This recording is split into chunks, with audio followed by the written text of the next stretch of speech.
جیسا کہ دعائے کمیل میں مولا علی علیہ الصلوۃ والسلام ارشاد فرماتے ہوئے نظر آتے ہیں. کیا فرماتے ہیں؟ اللہم اغفر لی الذنوب التی تحبس الدعاء.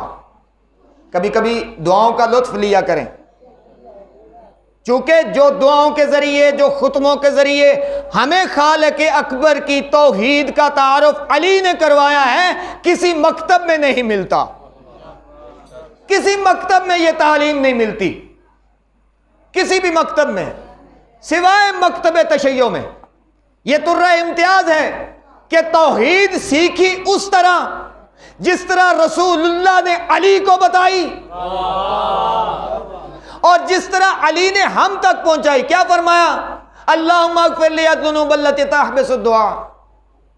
میرے اللہ میرے وہ گناہ معاف فرما جو دعاؤں کو روک دیتے ہیں. اب ہم کہیں گے کہ یا علی ہم تو آپ کو معصوم کہتے رہے ہیں اور آپ خدا کی بارگاہ میں اس طرح کہہ رہے ہیں. سوال پیدا ہوتا ہی نہیں ہوتا کہ ہم تو معصوم سمجھتے ہیں اور علی کیا فرما رہے ہیں؟ میرے اللہ میرے وہ گناہ معاف فرما جو دعائیں روک لیتے ہیں. اللہم اغفر لی الذنوب التی تنزل البلاء. دعا کرتے ہوئے نظر آتے ہیں. کیا کہتے ہیں؟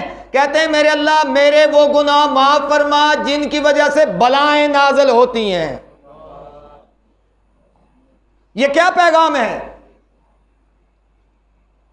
یہاں تک یہ پیغام بنتا ہے کہ ہمیں سکھانے کے لیے، ہمیں بتانے کے لیے اگر کوئی مرزوق ہے تو کیسے اپنے رازق کی بارگاہ میں جائے، اگر کوئی محکوم ہے کیسے اپنے حاکم کی بارگاہ میں جائے، اگر کوئی مخلوق ہے کیسے اپنے خالق کی بارگاہ میں جا کے دست دعا بلند کر کے ڈائریکٹ نہ مانگے بلکہ پہلے اپنے گناہوں کا اعتراف کرے. اس حیدری یہ ہے دعائے کمیل. ہر شب جمعہ اہتمام ہوتے ہیں، یہاں بھی رونقیں بحال ہو سکتی ہیں اور پھر دیکھیں کہ اپنے گھروں کی کیفیت کیسے بدلتی ہے. اسی طرح صحیفہ سجادیہ ہے. صحیفہ سجادیہ غیروں نے پڑھا، ہم نے نہیں پڑھا. نہج البلاغہ غیروں نے پڑھا، ہم نے نہیں پڑھا.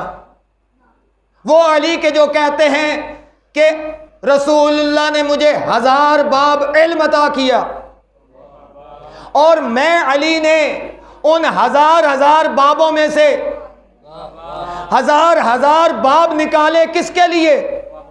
بھئی دشمن تو علی کو مانتا نہیں ہے. وہ دشمن جو علی کو نہیں مانتا وہ علی کی کیا مانے گا؟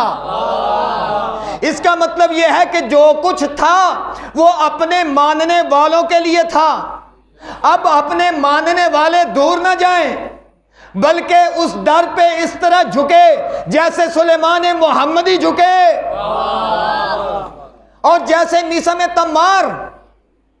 اب بات آگے تو عرض کرتا ہوں، یہی میثم تمار ہے.